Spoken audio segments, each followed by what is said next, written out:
Hello everyone. सो अब हम बात करेंगे सबसे लास्ट पार्ट जो हमारी consistency of system of equations का है, राइट। इस लास्ट पार्ट में हम दो टाइप की प्रॉब्लम्स को हैंडल करेंगे। पहली प्रॉब्लम ये कि जब हमारी सिस्टम ऑफ इक्वेशन कंसिस्टेंट होंगी लेकिन इनफाइनाइटली मैनी सॉल्यूशंस रखेंगी। दूसरा पॉइंट ये है कि आपका जब लैम्डा म्यू की फॉर्म में दे देता है या कोई अननोन इंट्रोड्यूस करा देता है, ठीक है, आपके मैट्रिक्स के अंदर, तब हम कैसे उन अननोन्स की वैल्यू निकालते हैं गिवन कंडीशंस की हेल्प से। Let's start. तो यहाँ पे हमारा जो पहली प्रॉब्लम आती है वो ये आती है कि test the consistency and solve, right. अब हमारे पास ये इक्वेशन दे दिया है सिस्टम ऑफ, हमें क्या काम करना है, हमें सिस्टम ऑफ इक्वेशन को सॉल्व करना है, राइट। अब इस सिस्टम ऑफ इक्वेशन को सॉल्व करने के लिए हमें ऑब्वियस सी बात है इसको ax equal to B form में लिखना होगा। तरीका वही है, जितने भी हमारे x के कॉफिशेंट हैं वो हमारा पहला कॉलम बनाएंगे, 5, 3 और 7 हमारा पहला कॉलम बना चुके हैं, राइट। उसके बाद 3, 26 एंड 2 ये हमारा दूसरा कॉलम बना चुके हैं। 7, 2 एंड 10 ये हमारा तीसरा कॉलम बना चुके हैं। आपके वेरिएबल्स का वेक्टर हो गया that is X Y and Z. Okay, so therefore अब हमारे यहाँ पे जो जितने भी कांस्टेंट थे 4, 9 एंड 5 ये हमारा हो गया दैट इज बी। अब अगला टारगेट ऑगमेंटेड मैट्रिक्स बनाना। उसका तरीका मैंने आपको बहुत पहले भी बताया था कि तरीका ये होता है कि जब भी आप ऑगमेंटेड मैट्रिक्स बनाते हैं तो आपके मैट्रिक्स ए की एंट्रीज, राइट, एंड देन आपके जो कांस्टेंट मैट्रिक्स है उनकी एंट्रीज को साथ में लेते हैं तो आपका ऑगमेंटेड मैट्रिक्स बन जाता है। तो ये जो इतना पोर्शन है ये आपके मैट्रिक्स ए का है और जो इतना है ये आपका कांस्टेंट मैट्रिक्स है। आप यहाँ पे इजीली वेरीफाई कर सकते हैं 4, 9, 5 and this is the matrix A. तरीका क्या मैंने बताया था, तरीका ये बताया था कि आपको पहली एंट्री, राइट, आपको फर्स्ट एंट्री जो है वो 1 बनानी है, ठीक। उसके बाद जो डायगोनल एंट्रीज होती हैं, बेसिकली डायगोनल एंट्रीज आपको 1 बना के चलना होता है, राइट।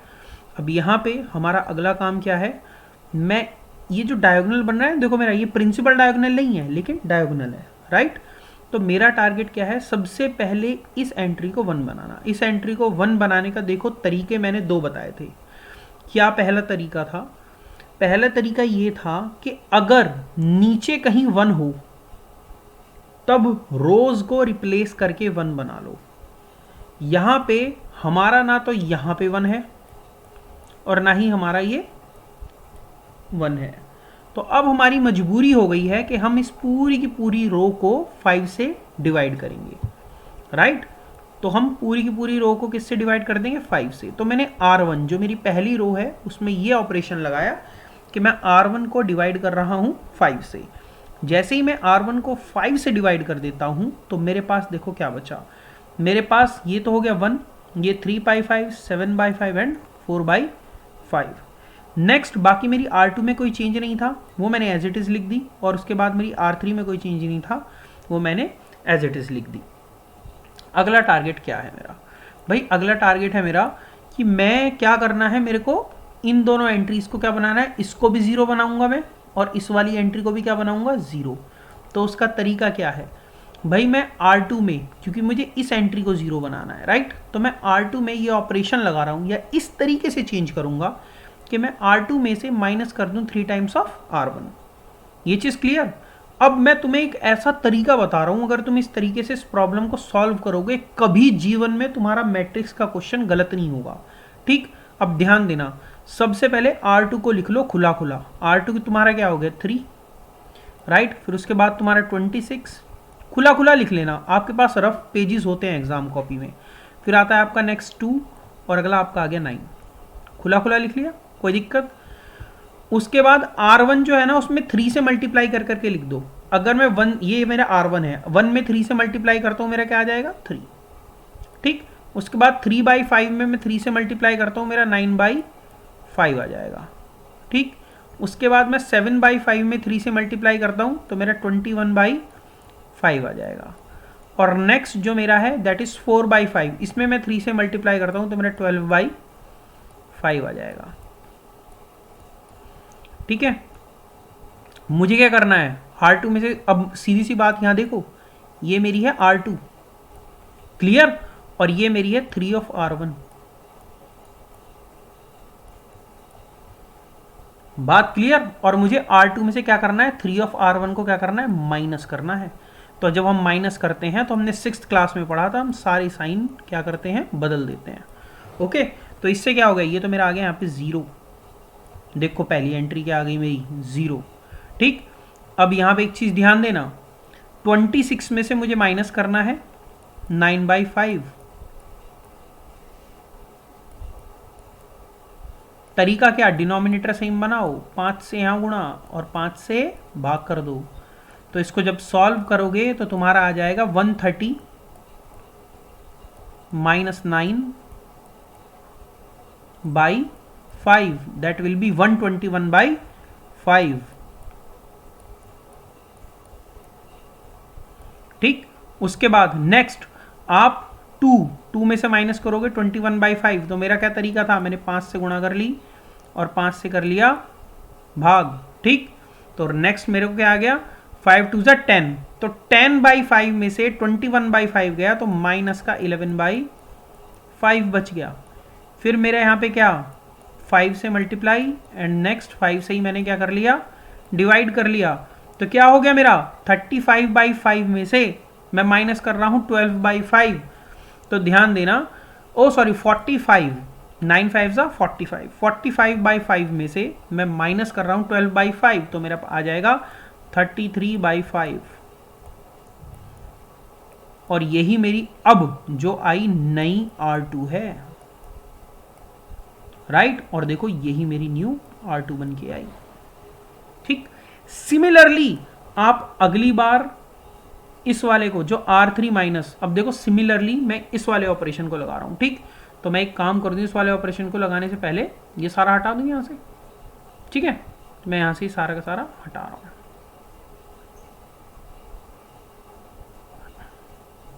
चलो अब देखो, मैं एक बार और आपको करके दिखा देता हूं, जिससे कि आपको कभी भी प्रॉब्लम फेस ना करनी पड़े। तरीका मैंने क्या बताया था, इस बार R3, पहले नंबर पे R3 लिखा ना, R3 को लिख दो बड़े आराम से साफ साफ, 7 2 10 एंड 5।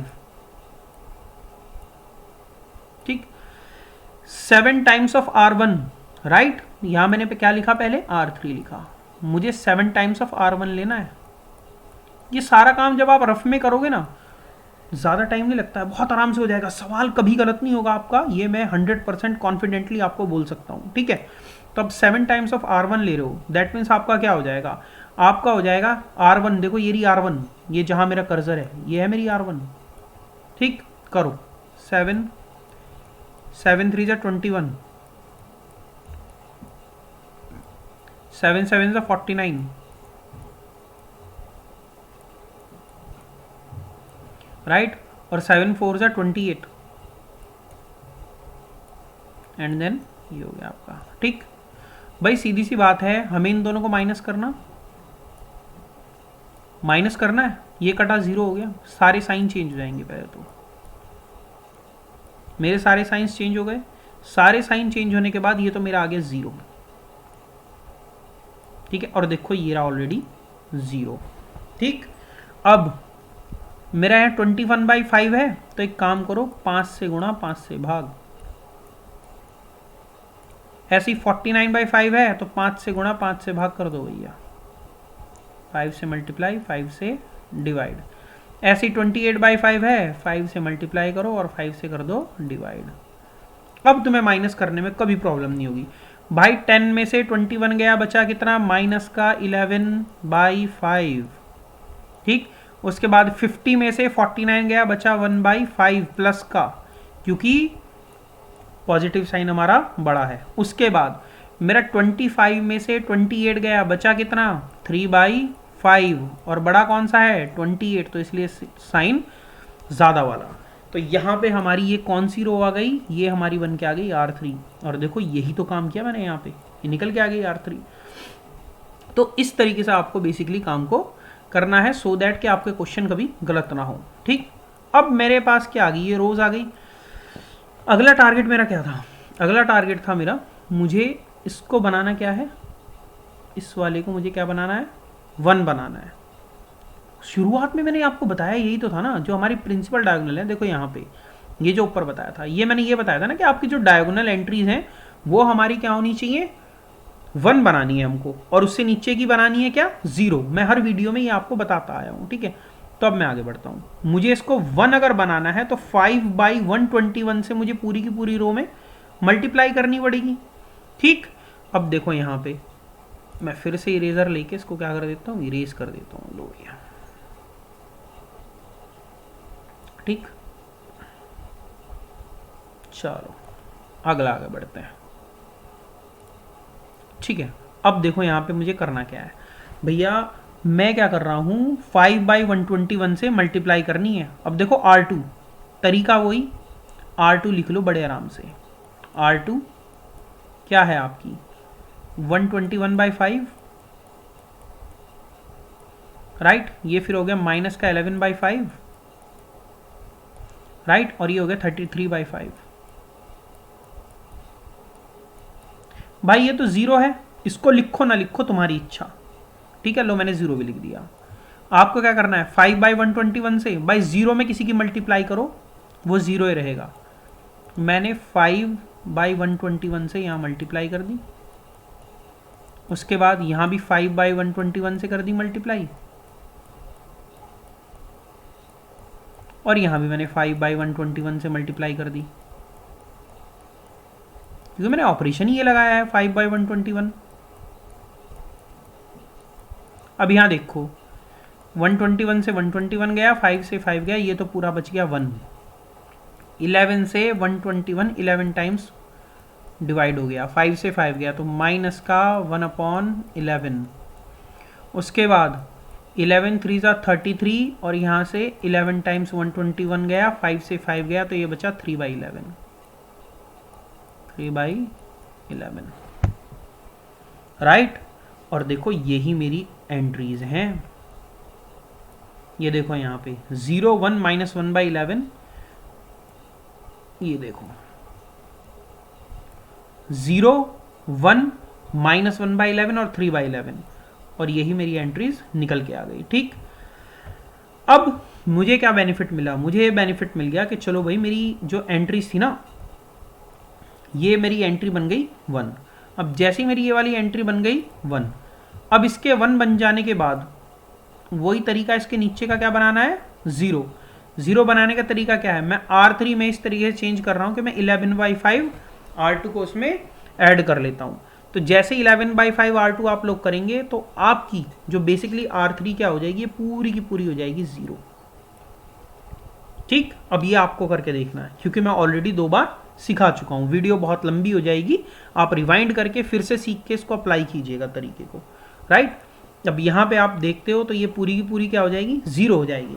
दैट मीन्स अब आपके पास जो इक्वेशन बनेगी उसका तरीका ध्यान रखना, ये 1 की x के साथ, 3/5 की y के साथ, और z 7/5 की z के साथ मल्टीप्लाई करके इक्वल टू 4/5, ये पहली इक्वेशन बनी। देखो ऐसे ही x की 0 में मल्टीप्लाई करेंगे 0, y की 1 में करेंगे तो y, और माइनस का z/11, that is equal to 3/11, right. और जो लास्ट वाली थी वो 0 0 0 थी, तो कोई इक्वेशन नहीं होगी। ये तरीका, इसके बाद यहाँ तक करने के बाद आपको मेन क्या करना है, x, y और z की वैल्यू निकालनी है। पहला पॉइंट तो यहाँ एक चीज़ ध्यान देना, आप क्या करोगे, यहाँ पे एक चीज़ ध्यान दो। अब मैंने सिस्टम इक्वेशन सॉल्व तो कर दी, ठीक, मैंने मैट्रिक्स फॉर्म से इसको सॉल्व तो कर दी। आप यहाँ पे एक चीज़ देखो, जो रैंक है C की वो है मेरी 2, कि नंबर ऑफ नॉन जीरो रोज कितनी है, 2, और रैंक ऑफ A वो भी हमारी 2 है। ये चीज क्लियर। तो इसका मतलब हमारा सिस्टम ऑफ इक्वेशन कंसिस्टेंट तो होगी,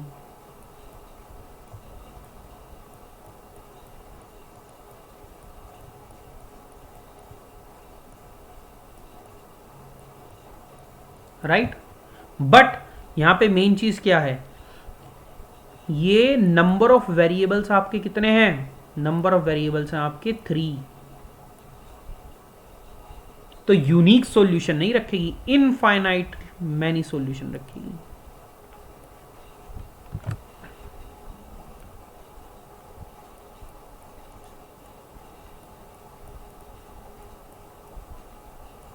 इनफाइनाइट सॉल्यूशन,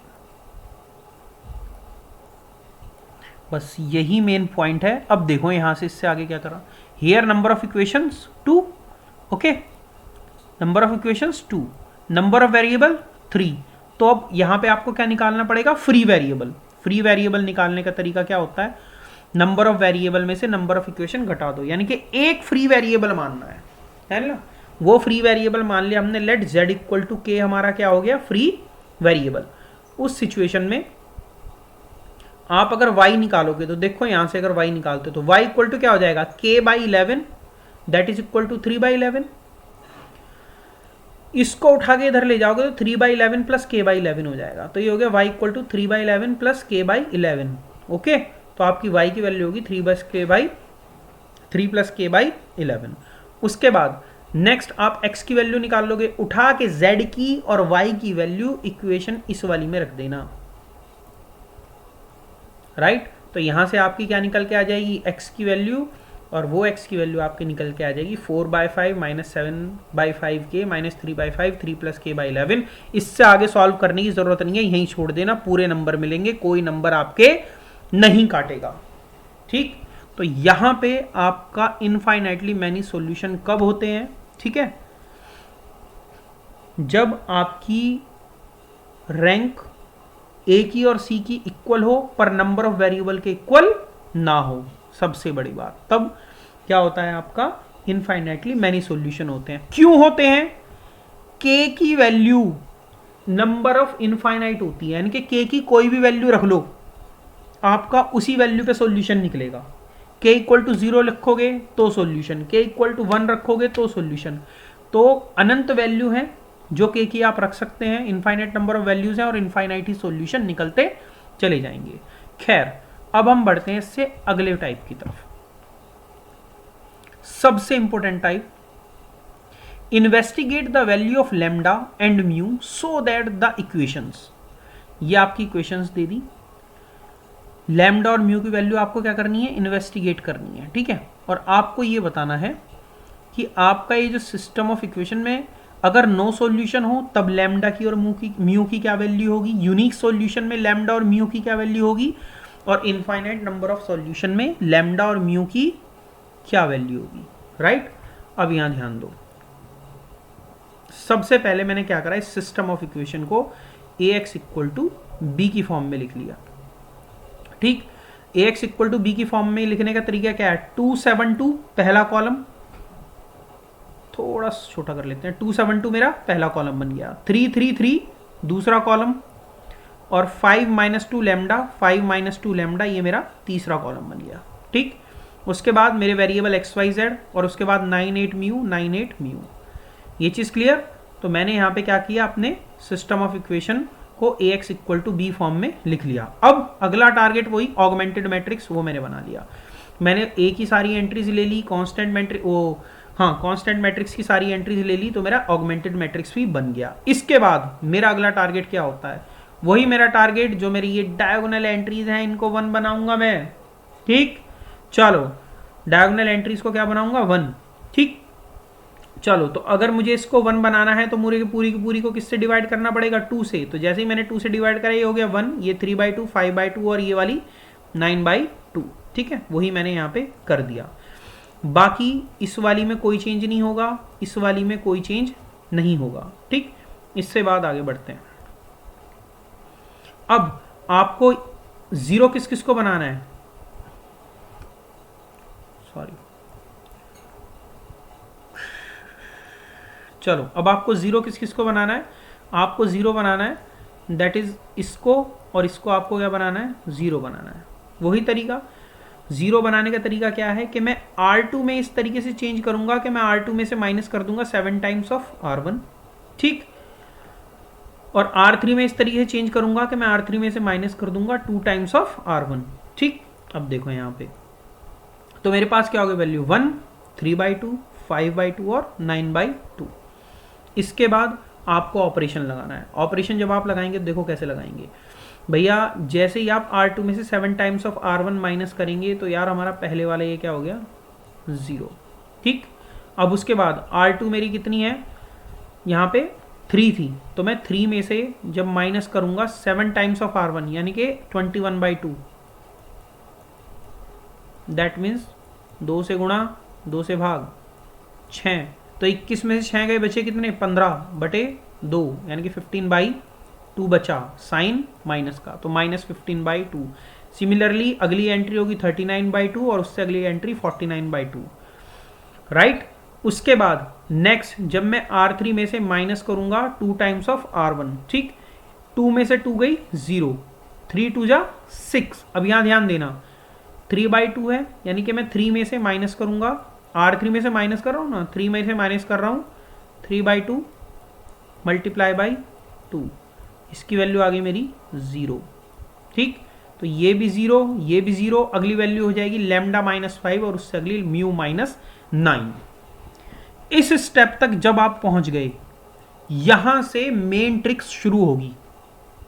जब आप इस स्टेप तक पहुंच जाएंगे तो आपकी मेन ट्रिक क्या हो जाएगी, स्टार्ट हो जाएगी। चलो तो मेन ट्रिक की तरफ चलते हैं, इसको हटा के मेन ट्रिक ही समझनी जरूरी है। अब देखो ध्यान दो, सबसे पहले चाहे बुक वाला किसी ऑर्डर में दे, तुम्हारे उससे कोई मतलब नहीं, सबसे पहले तुम्हें क्या करना है, यूनिक सॉल्यूशन की तरफ जाना है कि फॉर यूनिक सॉल्यूशन आपकी रिक्वायर्ड कंडीशन क्या है।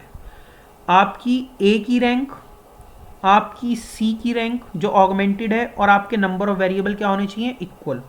ठीक, अब आपको लेफ्ट से सोचना है, इधर से कभी मत सोचना, इधर से कभी नहीं सोचना। क्रॉस लगा दिया मैंने एरो लगा के, इसलिए हमेशा इधर से सोचना है। आपके नंबर ऑफ वेरिएबल कितने हैं इस वाले क्वेश्चन में, ध्यान दो। नंबर ऑफ वेरिएबल है मेरे पास 3, एक्स वाई और जेड, दिख रहा है, एक्स वाई और जेड नंबर ऑफ वेरिएबल है मेरे पास 3। ठीक, तो मेरे पास नंबर ऑफ वेरिएबल कितने हो गए 3। उसके बाद नेक्स्ट चीज, जब 3 नंबर ऑफ वेरिएबल हैं तो इसका मतलब आपकी रैंक जो ऑगमेंटेड मैट्रिक्स है उसकी भी 3 होनी चाहिए, और आपका जो ए है उसकी रैंक भी 3 होनी चाहिए। ठीक, अब मुझे एक बात बताओ, ये मैट्रिक्स था ना तुम्हारा, थोड़ी सी सफाई कर दें। ठीक, ये मैट्रिक्स था ना तुम्हारा, इस मैट्रिक्स में मुझे बस एक बात ध्यान से बताना, ध्यान से बताना, ये पूरा सी है, इस सी की जो रैंक है वो 3 कब होगी, वो 3 कब होगी इस पूरे सी की रैंक, जब आपका म्यू -9 एटलीस्ट म्यू -9 क्या हो जाए, नॉट इक्वल टू 0। ये चीज तो क्लियर है, म्यू -9 और लैम्डा -5। ठीक है, ध्यान देना, एटलीस्ट म्यू -9 आपका क्या हो जाए 0, एटलीस्ट आपका म्यू -9 क्या हो जाए, सॉरी माई बैड, एटलीस्ट आपका म्यू -9 क्या हो जाए, नॉट इक्वल टू 0। तभी आपकी क्या होगी, जो रैंक होगी सी की वो आपकी क्या हो जाएगी 3। अब ए की रैंक, अब ए आपका कितना है, ध्यान दो, ए है आपका ये वाला इतना, ये है आपका ए इतने, जिसको मैं येलो कर रहा हूं, ये है आपका ए, ये इतना है ए। अब आपके ए की रैंक, जो आपका ए है, ए की रैंक आपकी कब होगी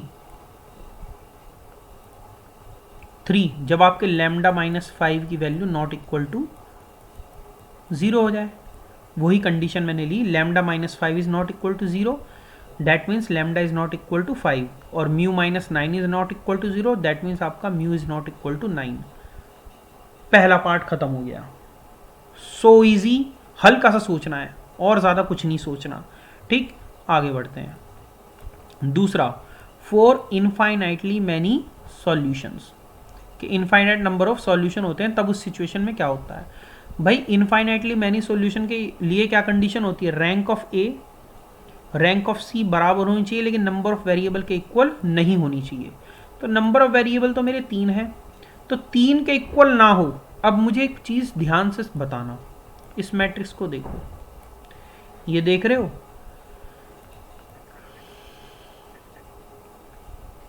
अब यहां एक चीज ध्यान देना भाई, मेरी जो है ना रैंक 3 नहीं होनी चाहिए सी की। अब ये पूरा का पूरा है मेरा सी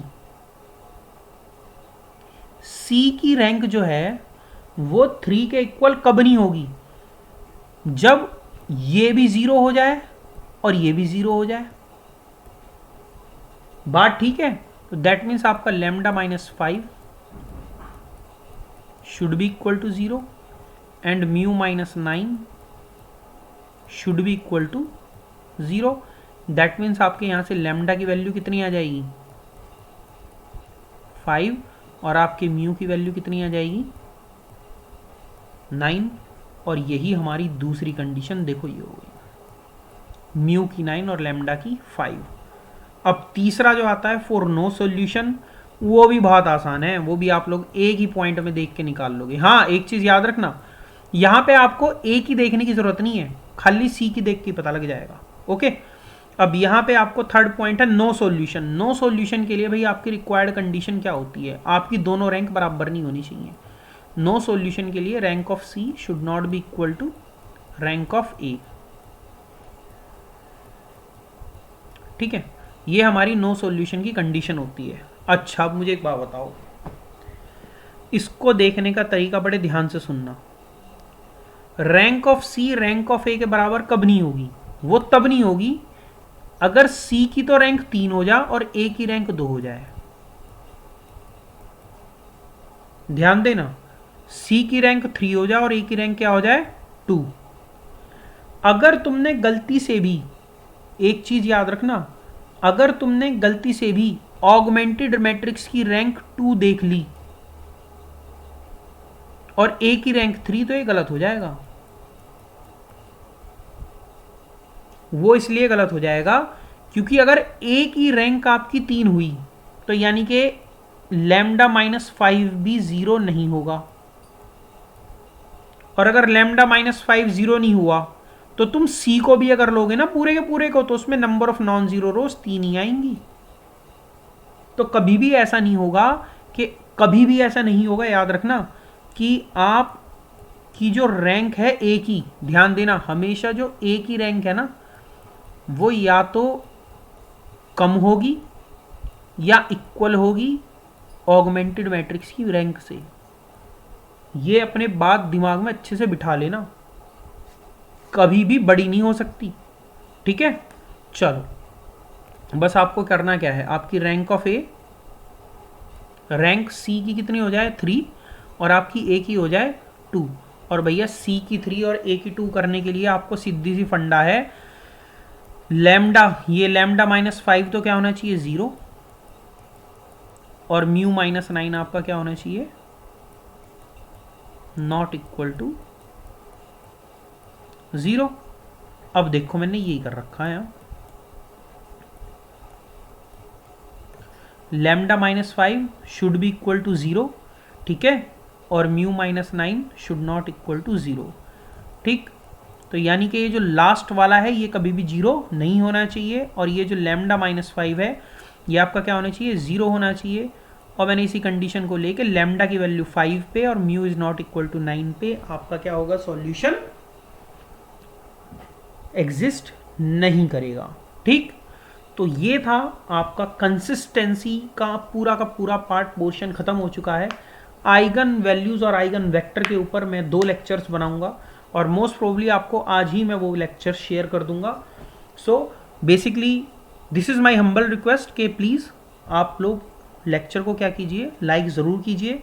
कोई सजेशंस हो आप प्लीज़ कमेंट बॉक्स में बताइए। तीसरी बात, सब्सक्रिप्शन ज़रूरी है, आप प्लीज़ उसको सब्सक्राइब भी कीजिए सो दैट कि मैं अगर लाइव क्लास यूट्यूब पे लेता हूँ तो आपको उसकी नोटिफिकेशन भी आ जाए। That's all for now, thank you very much.